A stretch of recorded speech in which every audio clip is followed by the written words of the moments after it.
we have to talk about consciousness.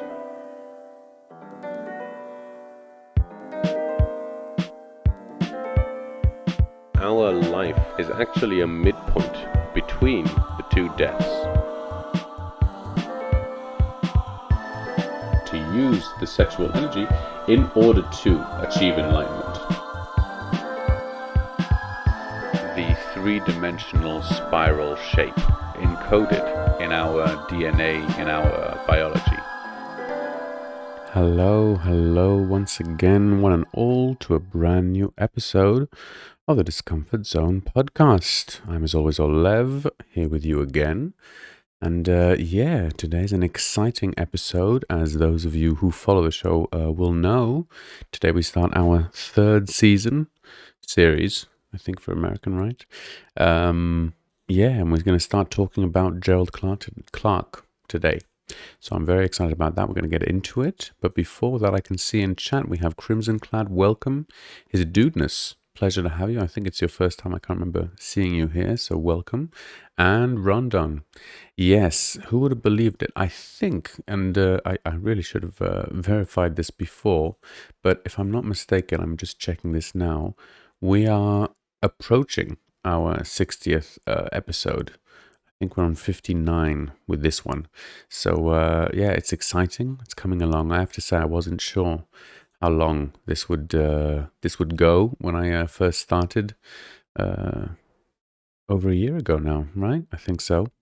But I'm very pleased to still be here, to still be with you and be able to share, because honestly, this whole journey we're going down was not planned in the beginning. That was a development because of COVID, as those of you listening, some of you will know. So I'm very pleased to finally be here, and I have to admit that I'm very excited to be talking about Gerald Clarke, and we'll get into why very soon. But other than that, we have a great show today planned, I hope. As always, we've quite a lot to get through, but I wanted this episode to be more about Gerald Clarke and his teaching and philosophy, and a little bit about his life, and to sort of an introduction to the whole subject, as we did with Drunvalo, and I think we did with Sitchin as well, if I'm not mistaken. Not planned journeys are the best journeys, definitely. Yeah. I mean, this whole journey or adventure here, including making this podcast, was not planned for me, at least, and I'm glad to say that it's going well. I'd like to take this opportunity to thank all of you out there who are listening, wherever you are. Sorry, I have a very dry mouth, you know me. But I've been getting more listens and more people in very interesting and curious countries. So I have to say, if you're listening in Sweden, thank you very much. It seems to be a large percentage of my listeners come from there. Surprisingly, I don't know anyone specifically in Sweden, but I'm very glad to have you here. And we'll get into the next series and our whole new really theme, because I do feel that each of these investigators, researchers, individuals had a different approach to life in general, to their area of expertise, and I really do think we can learn something from each of them. And this is obviously also my labeling and putting my own sort of perception onto these things, and trying to make these very logical patterns that can connect everything. But I like that. I think it's like weaving a story. You can add a few details here and there to spice it up a little and make it easier to understand. So as I always say, this is all much more narrative than factual. This is a story that we're telling to for the same reason we tell any story, to both entertain and to learn something, and to maybe learn something about ourselves, about the world, about how to better ourselves and become who we want to be. So, without further ado, we'll talk about Gerald Clarke a bit. Now, as I was thinking about this episode, I actually realized that the way the series is structured, to remind those of you who might not have heard it yet, we started off with Zachariah Sitchin, and then we spoke about Drunvalo. Now we're talking about Gerald Clarke, and next we're going to be talking about Michael Tellinger. And that progression was in my mind actually sort of chronological. And I think, if I'm not mistaken, in terms of the researchers' lives and when they put out the work, it actually is chronological. But for me, I actually was exposed to these researchers not in that order. And I actually heard of Gerald Clarke and of Michael Tellinger before I read Drunvalo's book, which was curious when I remembered, because in my mind, the way that it was structured was so that Gerald Clarke and Michael Tellinger, but Gerald Clarke specifically, his teachings really rested on what Drunvalo has given us, that sort of perception into things. And he does talk about it a lot, and it sort of felt very natural to build it up from Drunvalo at the base and reach Gerald Clarke once we had a slightly more robust shared language that we can use.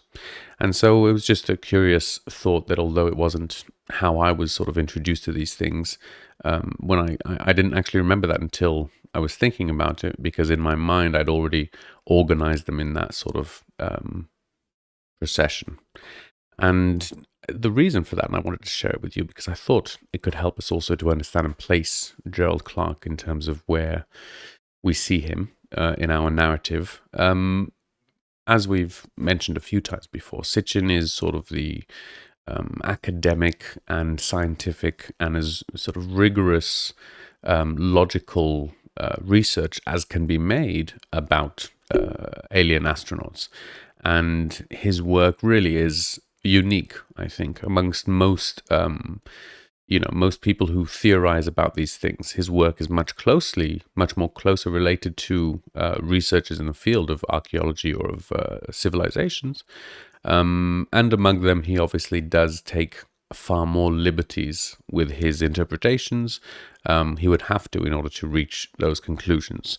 So the way that I see it, as far as I'm concerned, and we've also talked about this quite a few times, Sitchin's both his sort of pros and cons is the fact that he is very, very straightforward. He sticks as much as he can to the facts and to what was found, and he doesn't go into much explanation into the sort of the culture or the psychology of the Anunnaki, not even treating them really as objects of his research, but merely the only outcome that can come from the conclusion that can come from his research. And he really, I feel, at least in his writing, stays very far away from going into any kind of assumptions or theories about the Anunnaki's technology and what they used. He talks about what was presented in the text and these sort of flying vehicles that could fire bolts of lightning, but he always uses the culture's language to describe it. And if he does interpret it,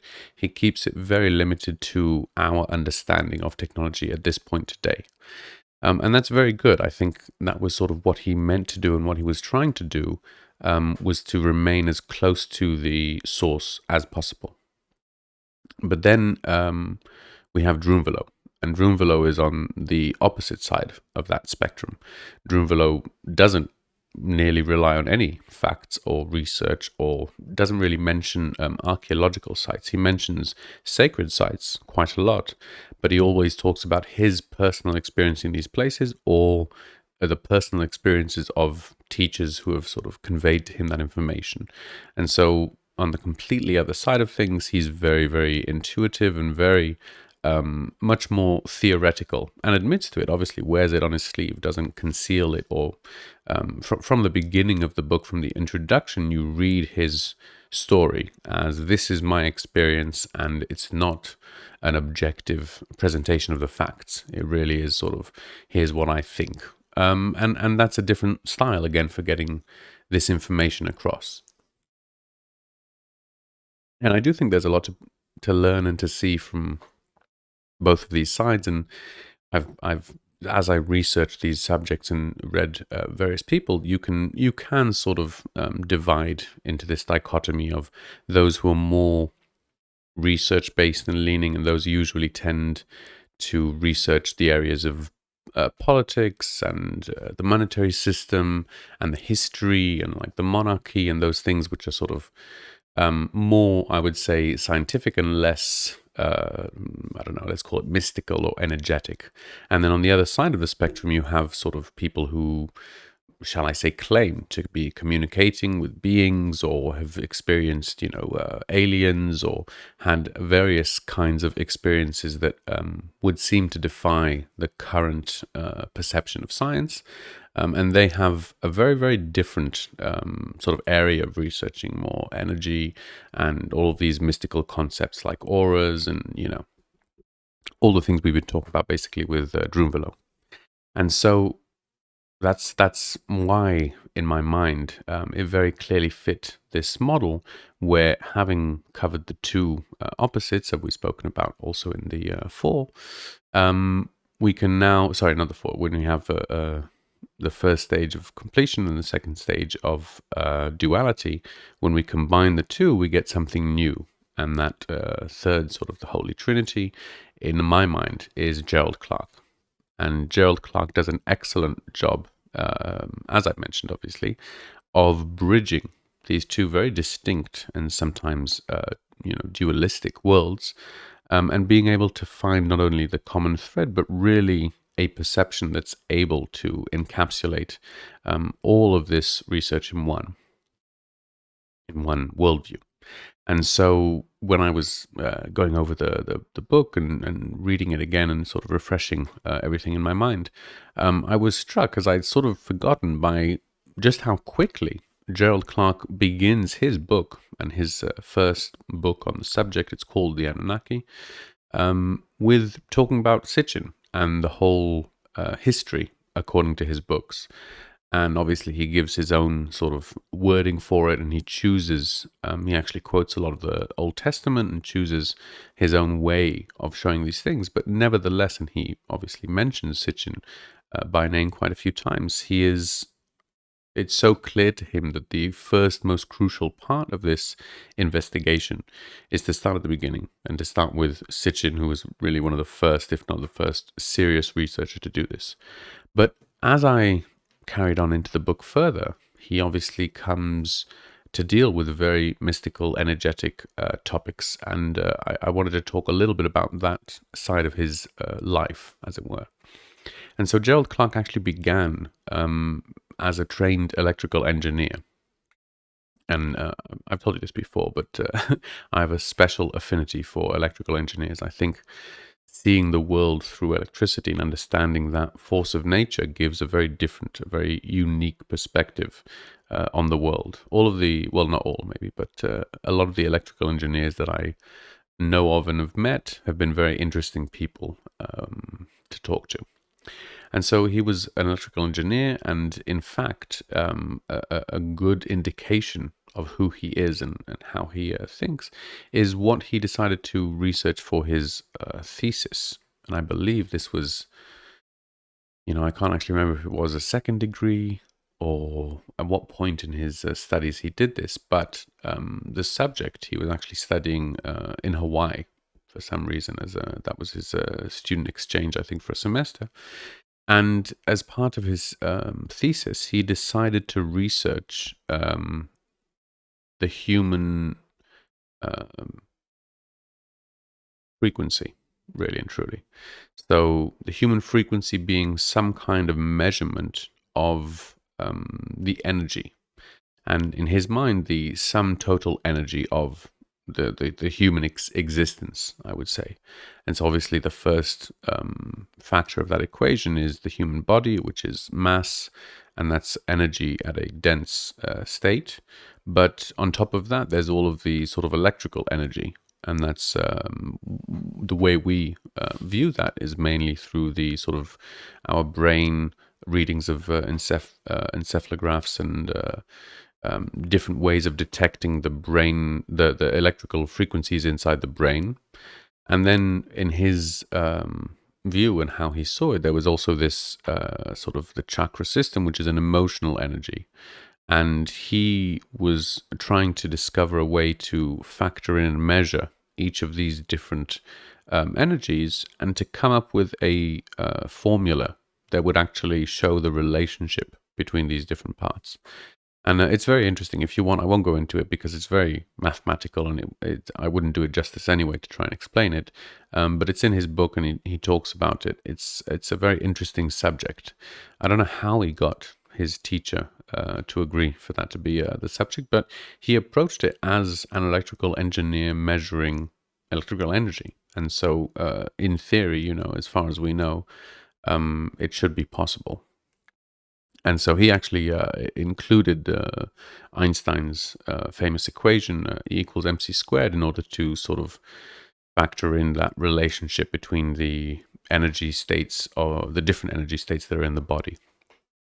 But that already can show us what kind of person he was, that he was already interested in the human body as a phenomenon, and really to have it be an alive, organic, um, not machine, but sort of being that is much more complex and deep than perhaps we understand, but is still within our grasp to understand it better. And throughout his life, we'll see that Gerald Clarke really took it upon himself, quite literally, to investigate his own body, human bodies, the relationship between the different energies of the body, and between our mental and emotional state. And he talks about that as well. PZ, welcome. I didn't see you in chat there. And Darsico, pleasure to have you as well. Okay, thesis is just a made-up word and brought to you by the Order of the Sisters of Eris. Oh, I'd never heard of that. And I can see more people. Gecko and Abigail Honey, welcome. Pleasure to have you. Well, all words are made up, so that's okay. But yes, I'm talking about the formal university degree, research that he had to do. Anyway, sorry. Side note. Yeah, pleasure to have you all here. I'm glad to see you join. Sometimes I have to scroll down, so I don't always see when you come. Sorry, gosh, I'm drinking a lot. I hope it's okay. ASMR, right? That's what you're supposed to say. So, we can see that Gerald Clarke started out to a certain degree as a scientist, rational, pragmatic, all of these sides of the scales of viewing the world through mathematical equations to a certain degree. But he was also an artist and a musician. In fact, he had a band that he played with throughout his life. And later on, he also he did incorporate his artistic side into things. So he was aware of the importance, I think, of balance, and didn't feel the need to sort of pursue this, the same stereotypical identity that often evolves around certain places, whether it's academia or an artist. He really managed to walk that line and between the two quite impressively. And then something happened that really changed his life, in his words, quite fundamentally. And that is that he and his wife had a son, and his son was actually diagnosed. And he was diagnosed with a very rare genetic disorder that I actually can't remember. The name of it is like letters and numbers. So for those of you who are really curious, you can look it up, doesn't matter. But this specific genetic disease caused to be accumulation of sort of muscle and fat around the legs in different parts of the bodies. And this really made it impossible to walk. And so his son, getting to the age of about 4 or 5, really couldn't walk and couldn't learn to work, and he was quite disabled in that sense. And this obviously pushed Gerald Clarke to research the subject and to see what could be done. And he did try quite a few things and sort of researched quite a few areas, and obviously went through what medicine could offer. But again, there's very little that can be done with some genetic disorders in terms of modern medicine. Congenital generalized lipodystrophy. Lipodystrophy. Lipodystrophy, that, you know what, I actually don't remember. I can, I'll look it up. I'll update afterwards. I don't think that was it, because I remember it being a less understandable name. Yeah. But but it could be. I can't say that I 100% remember that it's not that. But what I do remember is what Gerald Clarke found among his researching and trying to find something to solve this. And I'll say the name for those of you who do know it. It's actually become quite famous within years. He discovered Rolfing, or by its other name, structural integration, which is what he uses. And the way he found it was actually quite curious as well. He was into running quite long distances, and I think he was running marathons at the time.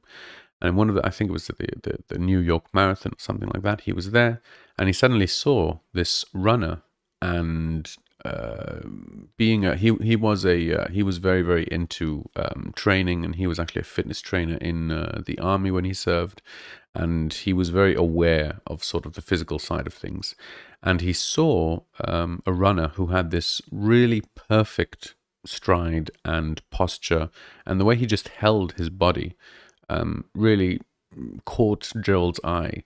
And he was fascinated so much that he was moved to approach the runner and say, "You look, really good when you're running. What is it? What's your secret?" And the guy turned to him and said, "Structural integration." And that was it.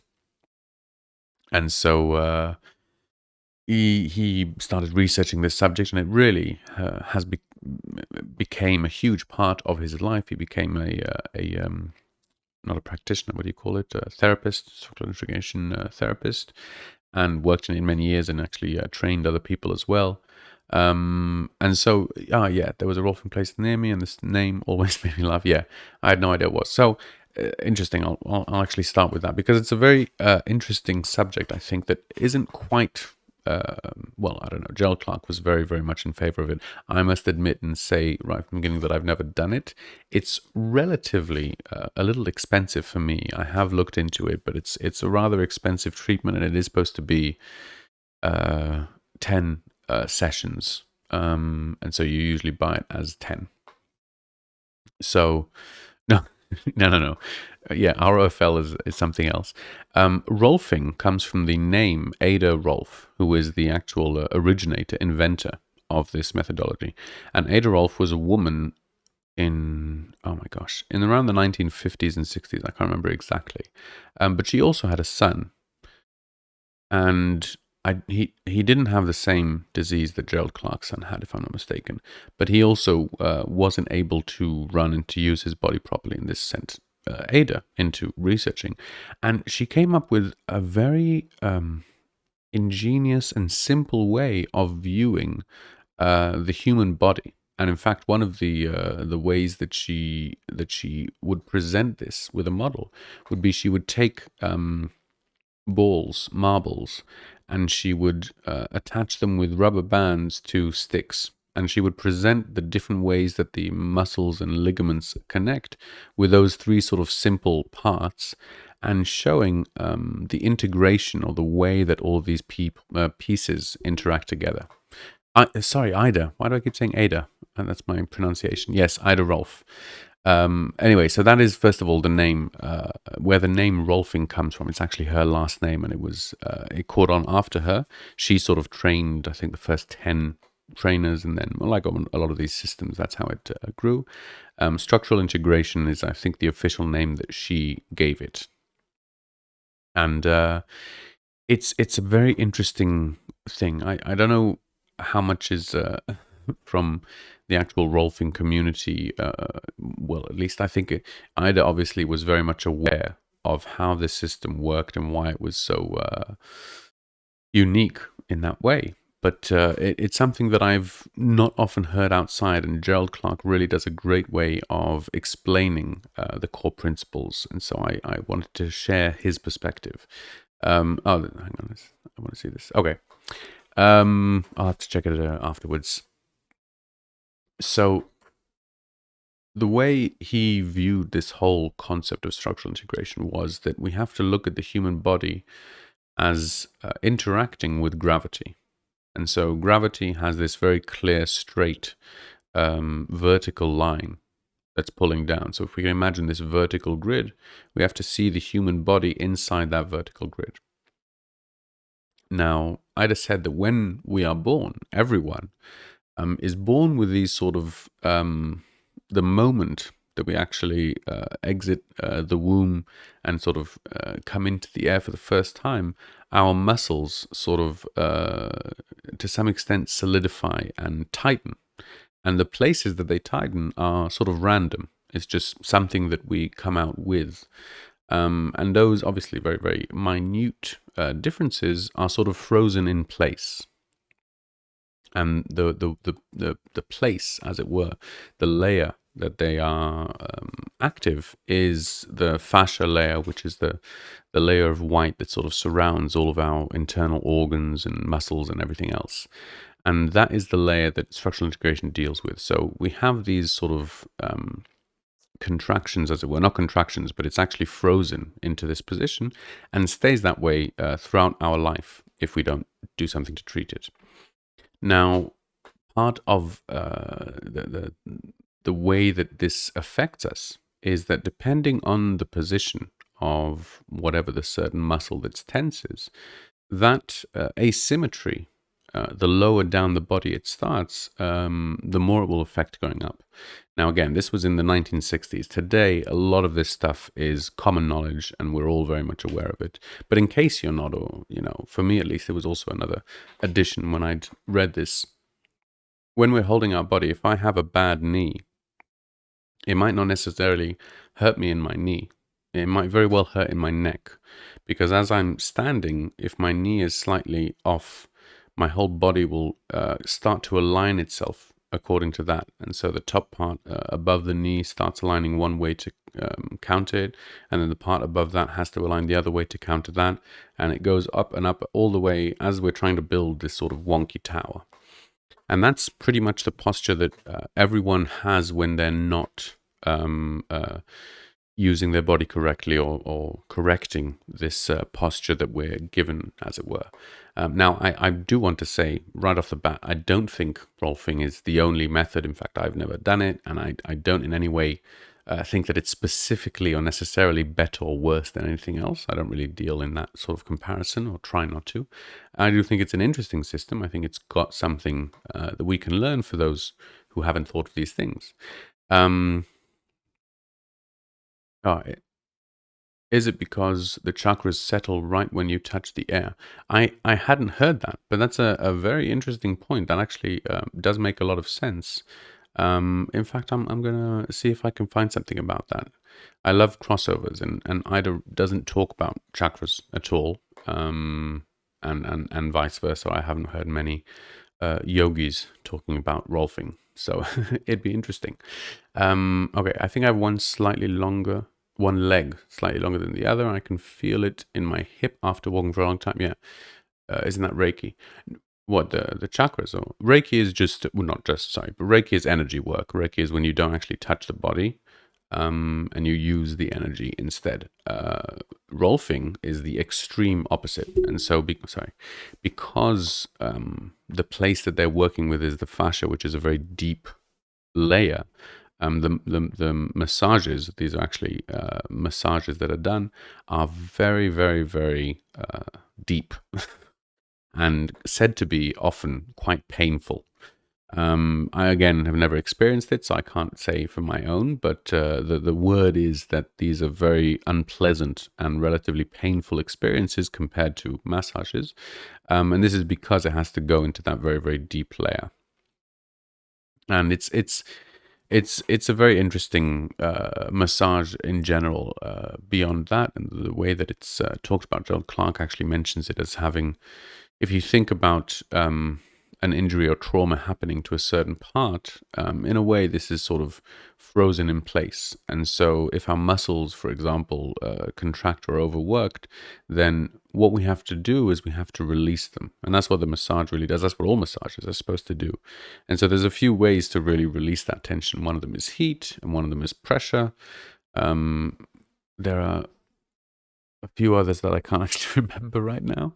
But obviously the one that is used with this massage is mostly the pressure, and using that tremendous pressure to sort of bring back the muscle to where it was, not the muscle, sorry, the fascia, that layer, to its natural elastic state, and let it sort of rest in a more aligned position. And the point of the sessions in structural integration is that it has to be 10 consecutive sessions. I think it's once a week. I'm pretty sure. And during that time, you constantly are taking pictures with the body in this sort of alignment map to see both the situation and the progress. And it's all meant to be in this sort of this alignment with gravity. Gravity being these vertical lines, and our body is supposed to be constantly creating horizontal lines that are perfectly balanced with it.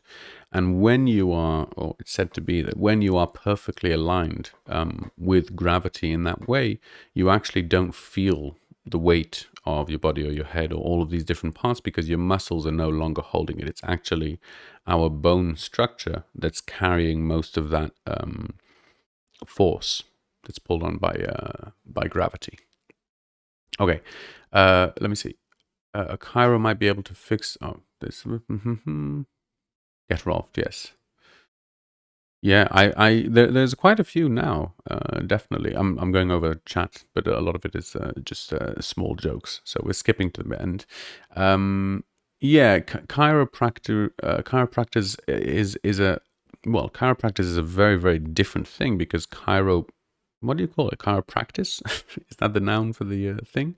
Is bones, isn't it? It's all about sort of cracking and snapping those bone connections.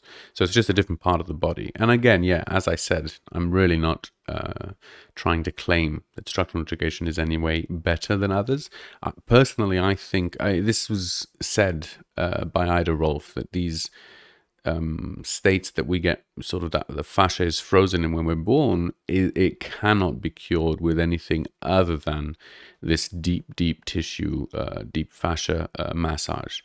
That was her claim. I don't necessarily know if that's untrue or true, but in my feeling, I think that our bodies can actually do some amazing things by themselves, and even without an external force of some kind, I think the body can grow much more limber and flexible than we ever give it credit enough. And I think we can see people, especially today, in this world of hyper modern, movement, and all of the whole world of sort of working out has been revolutionized. We can see that our bodies are capable of a lot more than we once thought, perhaps. So again, not in any way to downplay what I just said, but I do want to make clear that my perception is that we should be practicing movement in any method, and anything that you do is better than nothing. I don't go to Rolfing. I would like to. I think it would be a very interesting experience. It sounds intense having those 10 sessions, but I'm very, very curious to see afterwards. I also have a lot of back problems. I suffer from it, and I try to do my best, but I'd be very curious to experience it. We'll see, perhaps in the future. There's a few things I would like to do. Also, neurofeedback that I'm very, very curious about. But anyway, I digress. And I can see we've got a few more people in chat. Abdex9, welcome, and Eldritch's Goose, welcome. Yeah, piece of cake, no problem. Welcome. A pleasure to have you as always. We are just on the halfway mark, I think just past, which is excellent. I think we're just on time.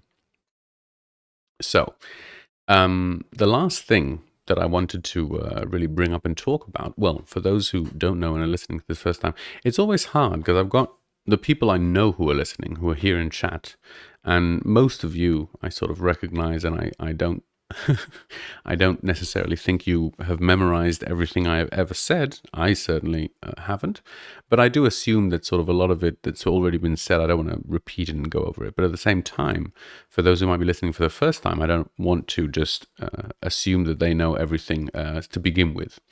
So it's a difficult line that I try to cross, and apologies if I mistake it for one side or another.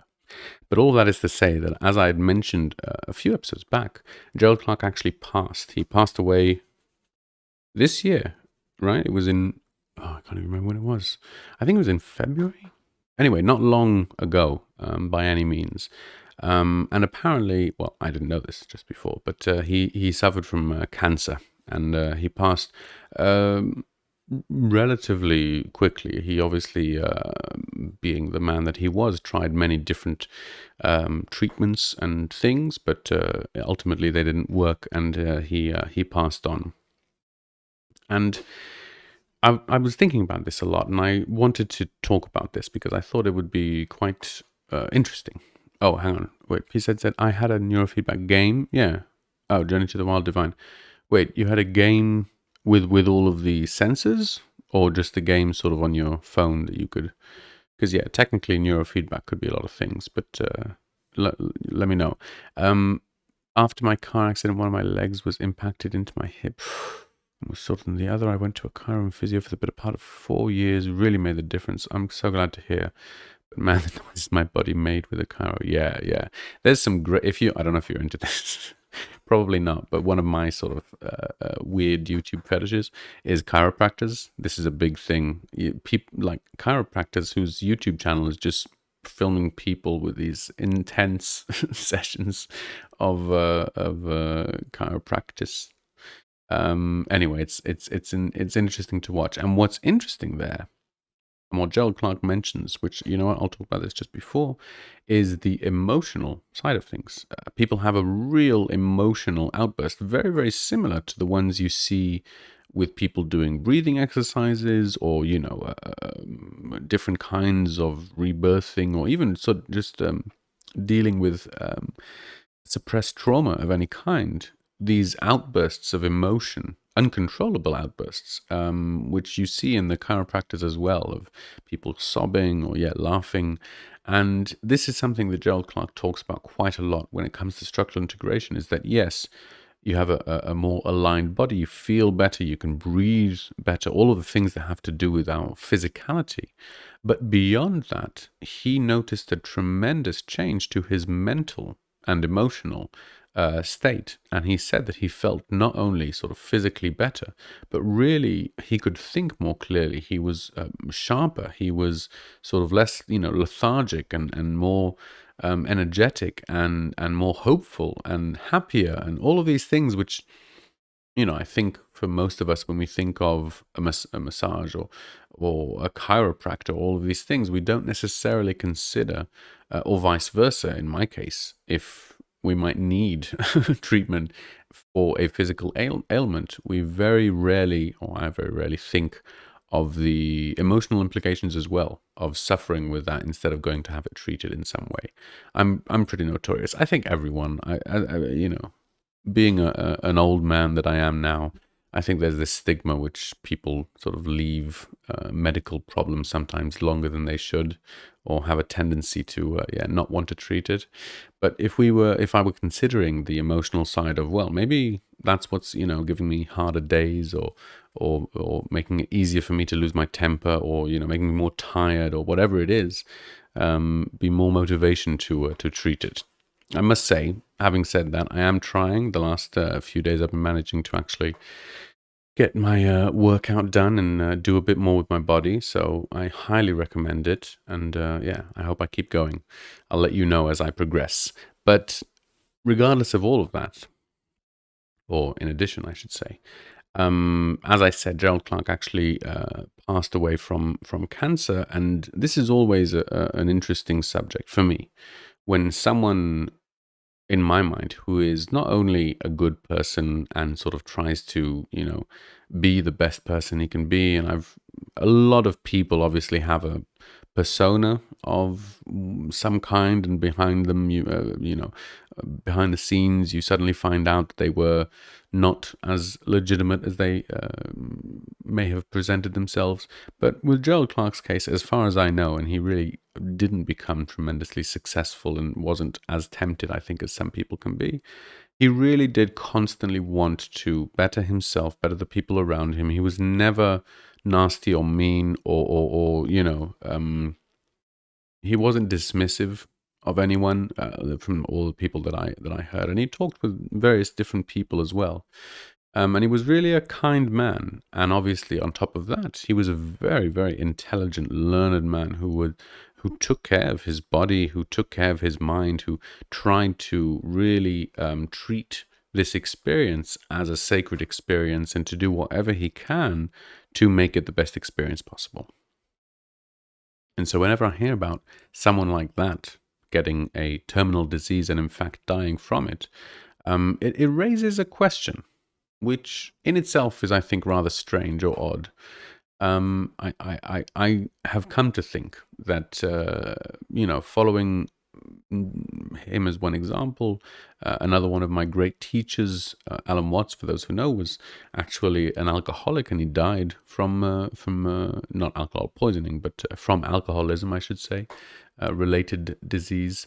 And these people who seem on the one side so both spiritual and special, and really got it together and successful, and hard to imagine what kind of problems they have, still seem to suffer this ill fate, as it were, no pun intended.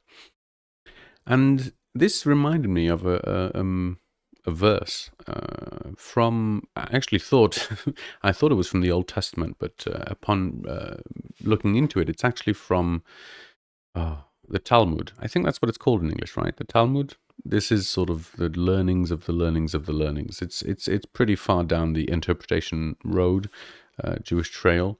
But for those who don't know, it's part of the Jewish oral tradition. There's obviously the written text, which is the Old Testament, and then there's the whole oral tradition, which was later written down because it was feared of being forgotten. But that's the sort of separation, the division that we have.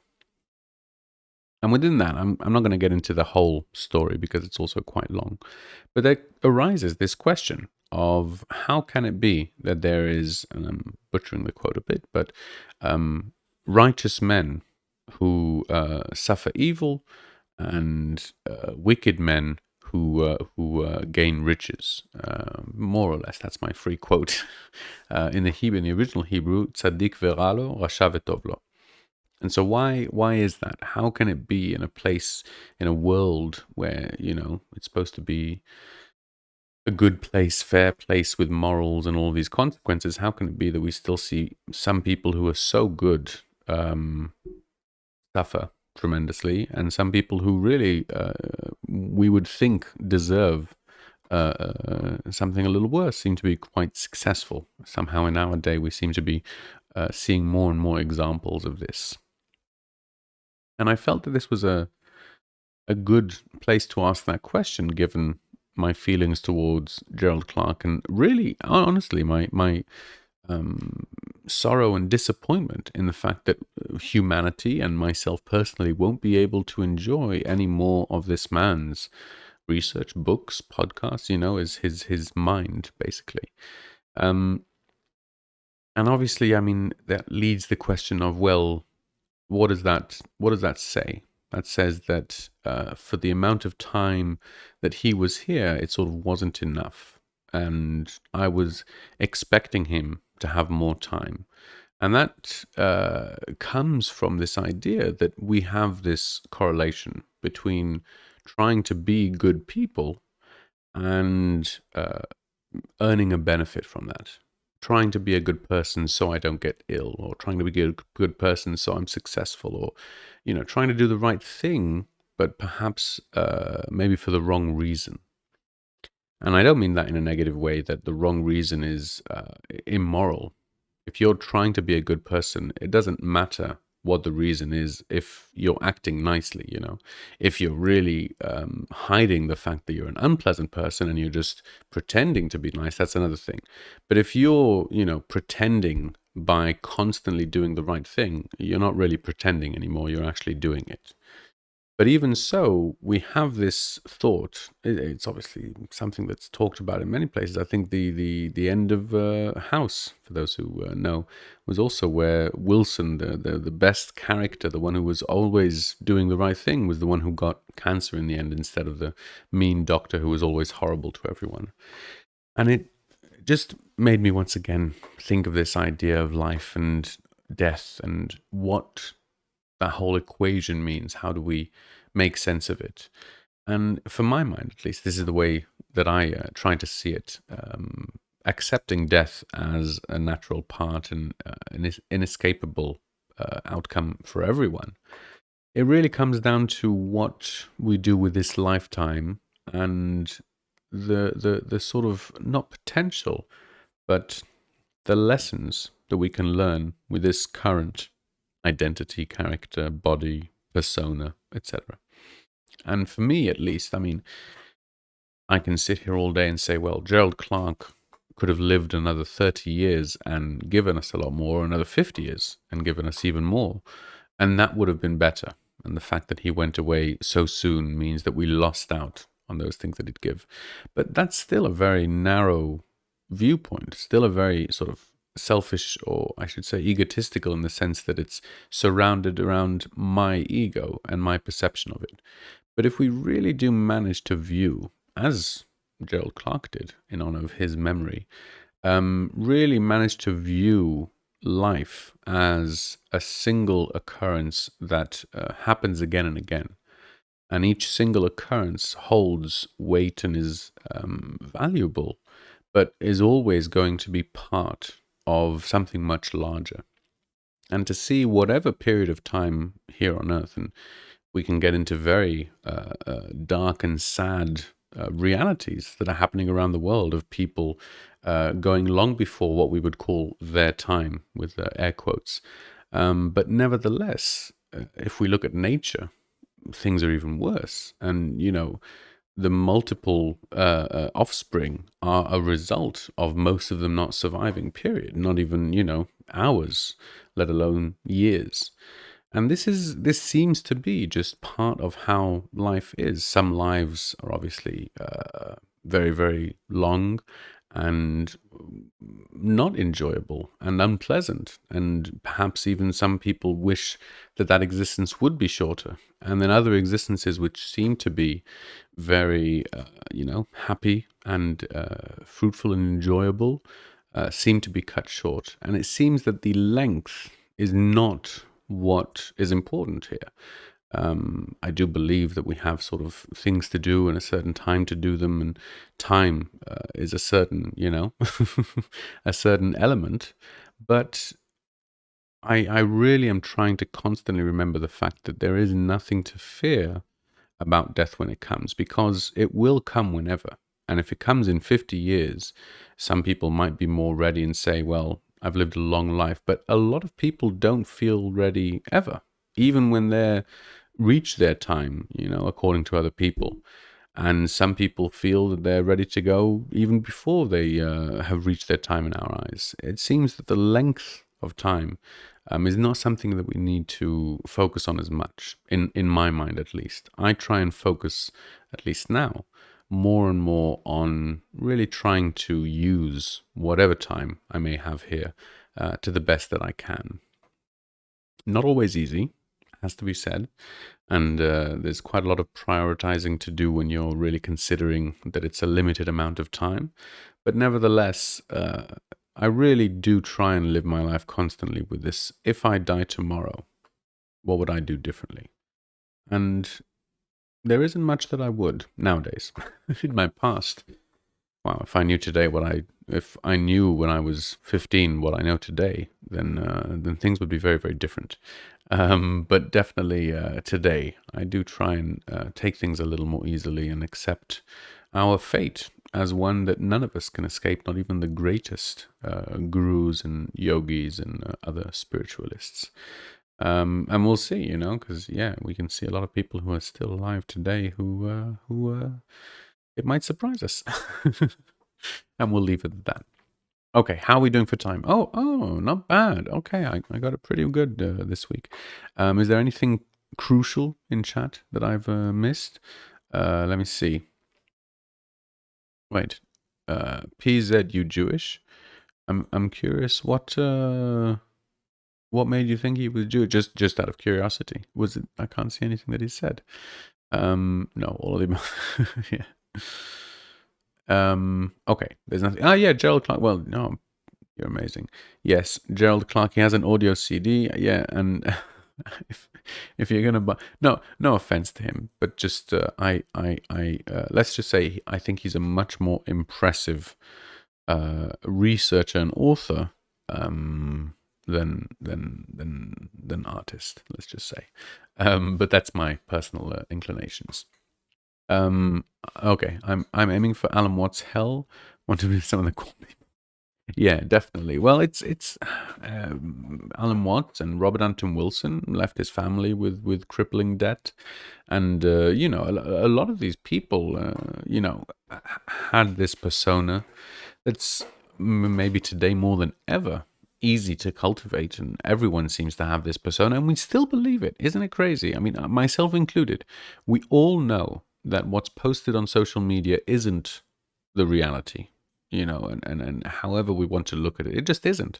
And yet we still react to it as if it is, and we still see this persona of whatever, in my personal case, like, oh my gosh, all these people who are so much more advanced in the way of life that I want to have, and these people who are, so impressive in all of their things that they're doing, and building. Oh dear, is my audio in and out? Is that for everyone? You know what? Let me just check here 1 second. I apologize for that. Okay, now I should be. Sounds fine. Oh, sounds okay. Okay, maybe it was you. I just okay. I just turned off the other mic so that I would hear what you're hearing, because I usually hear directly from the mic because there's a slight delay that I can hear now. It's a little bit of an echo, but it's okay. We only got a few more minutes. Okay, excellent. So I can see the MSP waves. Ah, yes, that is a different thing. So I think the audio is fine. Excellent. Try leaving and coming back. Oh, I thought you were talking to me. I was like, I don't think that's a good idea, Randon. I'm not going to try leaving and coming back right now. Wait. Oh, okay. So I think we are okay here. What was I saying? That cut my train of thought. Yes, just to say that this. I mean, it's like we always said, do as I say, not as I do. These personas should make us feel good. And if I have, I don't know, I know that people do this. I personally don't. But just as an example, if I have a poster of a very, buff guy when I'm working out, and that's what I look at to motivate me to do something, then that's great. Or whatever it is that you do. If you have fine art hanging when you go to draw, that's excellent. The problem is if you have things that make you feel worse and demotivate you from doing things. And I think that these, the opposite can happen here. It's like, oh my gosh, Gerald Clarke was amazing. He studied so many different things. He really applied it himself, and really put his money where his mouth is, and did everything right. And he still ended up with cancer. And so does that nullify everything that I thought? Does that mean that he was wrong? What's the answer? Where's the meaning behind it? And I think that's the same danger again. Whatever Gerald Clarke wrote that impacted me in my life is still true. And whatever I think, my narrative doesn't have to change because of it. It can. That's my choice. But it doesn't have to. And I choose, I just constantly craft my narrative, and I really do love it. I try to remember that it's just a narrative, but I don't enjoy changing it, as everyone. But when I hear about Gerald Clarke and what happened,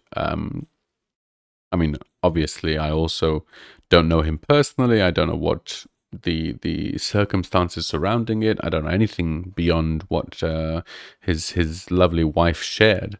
But it isn't actually sort of relevant, as it were, for his teachings and for his books, which I still enjoy reading today, and I still am very grateful for having. There's so many hours of his lectures on YouTube as well, and he had a podcast for many years. So it's really not as tragic for me personally, as someone who didn't know him, in his life, as it could be. I think I was much more upset when I discovered that Alan Watts was basically an alcoholic. This man teaching about Zen and Taoism. being as addicted as I am is was disheartening, I'll admit. But I was a younger, more foolish man back then. Okay, sorry for your loss, man. I felt similarly bummed when I heard. Yes, yes, exactly. Yes, no, not to worry. There's losses and gains all around, as usual. So, okay, where does that leave us? I see we've got a few more minutes left. That's pretty much what I wanted to talk about. So I'm glad that we've covered that. And next week, we really are going to start talking about Gerald Clarke. In fact, as I mentioned in the beginning of his book, he really takes most of the beginning chapters to talk about Sitchin, to talk about his whole theory and all of the evidence that he feels is necessary. So we're going to skip, obviously, all of that. And if you're listening to this, or you will be listening, and you don't know what we're talking about, you've never heard of Sitchin's theories, then you're more than welcome to go back to the earlier episodes and, re-listen to all of those to catch up. As always, the episodes are available on all podcast apps, DZP, the Discomfort-Zone, and you can work your way through those. So we're going to be starting straight with Gerald Clarke's take on thing. And he really is quite unique. I actually, I will say when I mentioned this to my wife years ago, it was about, I don't know, 4 or 5 years ago now. I was so taken when I read Gerald Clarke's book, The Anunnaki, and it was a very, very big part of my life. And I just I offered to one of my close friends, I asked her if she would be willing to read the book with me, that I would sit down with her and we'll read it together, because I think it's so important that she reads about this. I was pretty much suggesting it to everyone, but she was the one who said, okay, yeah, sure. And I was so shocked that I didn't know what to do. And we started doing it, and we actually got, I think, by the end, there were 2 or 3 other people with us, friends, and we would get together once a week for a book club. It's not a book club. Book reading, I don't know, what do you call it when it's, because a book club, you read the books at home, right? So this was, we got together and we just read it together, and for some of the things I would sort of interpret. So Gerald Clarke is a very unique character, and he has a very interesting way of writing. He's a little all over the place. His style is slightly reminiscent of Drunvalo. I don't know why all of these people are so, I don't know. I loved it, but I know from a lot of people I've shown, it's very hard to follow sometimes. Anyway, so we read the book and it was very interesting. Oh my gosh. Anunnaki. There's various spellings. You can spell it like that. And he actually talks about the different spellings as well. But I think it's the first N is single and the second ones are double N and then 1K, I believe. So ANUNNAKI.